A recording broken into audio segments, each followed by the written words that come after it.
Check it out, from 1966, early 1960, really late 65, a factory original Lake Placid blue Fender Jaguar, and a clean guitar. Got the matching headstock, of course, like it should have, 62 to 1970. But this one has some kind of surprising, really cool features that are specific to mostly Jags during this time period that kind of break some of the vintage Fender rules. So we're going to talk about those in just a little bit. But yeah, I mean, this is all original except for the mute foam and the foam underneath the pickups. A clean example, a great player with working mute, and a nice filling tremolo or vibrato as well.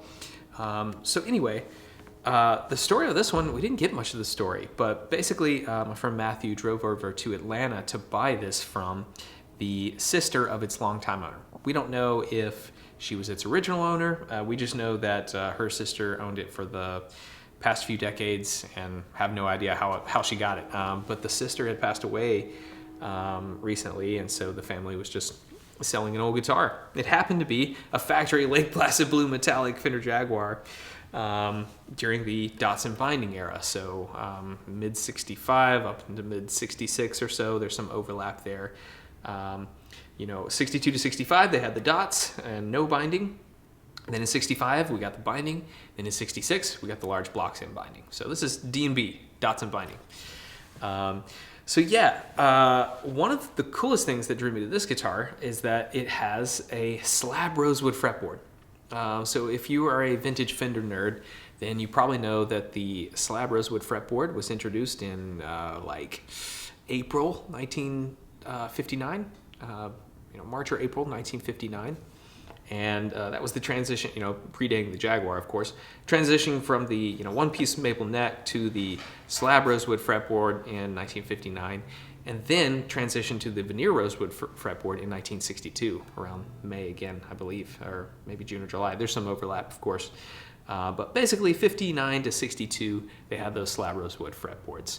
But then, kind of where the vintage Fender nerd history comes in is that some of the 24-inch scale necks, like the Jaguar and the Mustang and the Duosonic, some of those from mid-65 to early 1966 will have a randomly Slab Rosewood fretboard.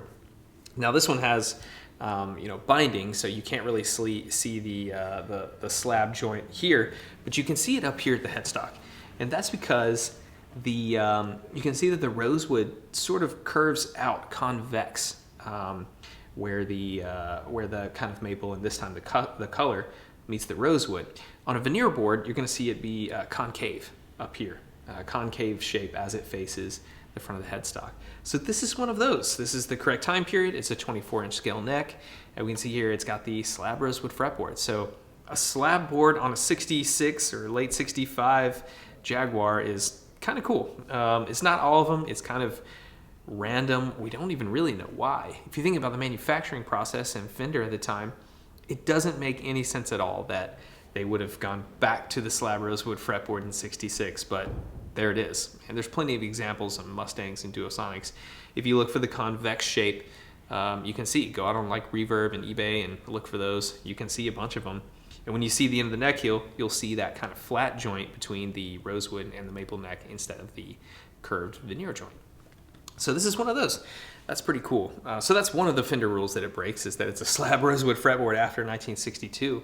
The second rule that it breaks is that it has paint in the nail holes. And if you've watched a bunch of like old Fender videos for custom colors, like the Matador Red 57 that we just did, you'll know that paint and nail holes is not good for custom color Fender guitars.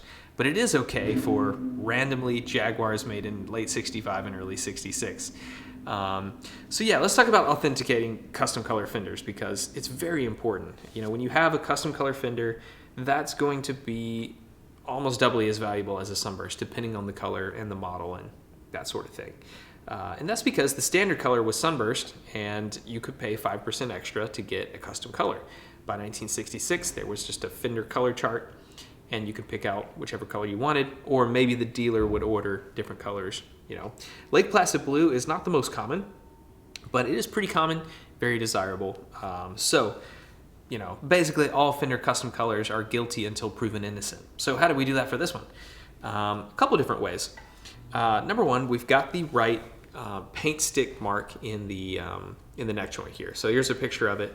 Basically, during this time period, after mid '63 or so, Fender had a metal pipe that they had hammered flat, and they would screw it to the neck pocket, and they would use that to support the body while they were shooting the color. So you'll see like 50s guitars are not going to have the paint stick, and then there's some transition in like 62 and 63. But basically, by 66, everything should have a paint stick mark that looks like this. And you can see the kind of yellow dip undercoat. But in between that, you can also see a white undercoat. You can kind of see in some of the chips and kind of edges here, you can see the layers of the blue, and then the yellow dip, and then the bright white undercoat. That would have been transitioning from the desert sand color of the 1950s and early 1960s to bright white in about 1963 is when that desert sand goes away. So right then, we've got the right undercoat, we've got the right paint stick mark. Then, when we take off the parts and look at the body here, we see some nail holes. And if you remember from that Matador Red video, the nail holes were used to support the body. They put these little brads in certain spots, and they would support the body while the finish cured. And you don't want to see paint in the nail holes, because what they did is they ripped those nails out after the finish was cured, and so you shouldn't have any paint there unless it's like a refinish or something. The caveat, and those nail holes seem to go away around 1964. You have a transition period of 63 and 64 and sometimes early 65 where you see both the paint stick and the nail holes. And by this time, late 65, early 66, for pretty much all the other models, the nail holes are gone. You shouldn't see nail holes, except for Jags made during this time period. Here's a picture of a sunburst one. You can see paint in the nail holes on a factory original sunburst finish. Here's a picture of another Lake Placid blue one where you've got paint in the nail holes. This is a different guitar. This is not the same guitar. This is a Lake Placid blue Jag I had a few years ago. But I remember when we were initially inspecting this guitar, I pulled everything off and I was looking at those nail holes and I was like, wait a second, we've got paint in the nail holes. And it kind of took me a minute to remember, oh wait, Jaguars still have that. So we really don't know why they would still have the nail holes and the paint stick mark and even paint in the nail holes. But I suspect that they may have overproduced bodies for Jaguars in maybe 64 and 65 that already had nail holes that they didn't get used up until late 65 or 66. It seems like they thought the Jaguar was going to be the hip new thing. This was not a downgrade from the Strat of the Jazzmaster. When the Jaguar came out in 1962, it was the top of the line. Even though it was kind of shorter scale at 24 inches. And today we would see like maybe the Strat or the Telly as top of the line. In the mid 1960s, it was the Jaguar. So this was the most expensive of the kind of standard, electric Spanish guitars. So yeah, we've got paint in the nail holes for this time period on the Jaguar model only, and it seems to kind of be there sporadically, so don't exactly know why, but we've got plenty of examples of others with factory original finishes with paint inside the nail holes. So no reason to freak out on this one. And then this is a great example because it's got kind of our setup, which is definitely based on my friend Mike Adams' kind of setup advice for offset guitars. So if you want to learn how to set up a Jaguar or Jazzmaster in the way that Leo Fender wanted it set up, then check out Mike's link below. He does a great job. I really learned everything about offset guitars from Mike, so thanks so much, man. But yeah, so we have a nice working mute. No buzzing. That's how we want it to be. Just about a dead straight neck. We're actually running 11s on this guitar right now, compensated tension strings from D'Addario. Just a really nice playing example. I remember when I showed up to when Matthew showed up to buy this one, every single contact in this guitar was so dirty that it wasn't making a connection. So when he plugged it in, we got nothing. And we tried to run through all the switches and clean everything up, and it wouldn't do anything at all. So we got it home, got the contact cleaner out, cleaned up every single joint, and now it's just beautiful, perfect, exactly the way it should be. So I think it's going to be a really nice, reliable one. And I've called in my friend Riggs to play it for us, show us how it sounds.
So that's the 1966 Fender Jaguar, really a late 65. It's got all, late 65 dates, so it probably left the factory in early 1966 in factory original Lake Placid blue. This one is available. There's a link down in the description if you want to take a look and check it out. Let me know what you think. My name is John. My shop's called True Vintage Guitar, and we post 1 or 2 videos a week about the new vintage guitars coming in, so I'd appreciate it if you subscribe, so if you want to see that new stuff. Or if you're on Instagram, follow on Instagram at True Vintage Guitar. My shop's here at Birmingham, Alabama, but you can find everything online at truevintageguitar.com. Thanks for watching.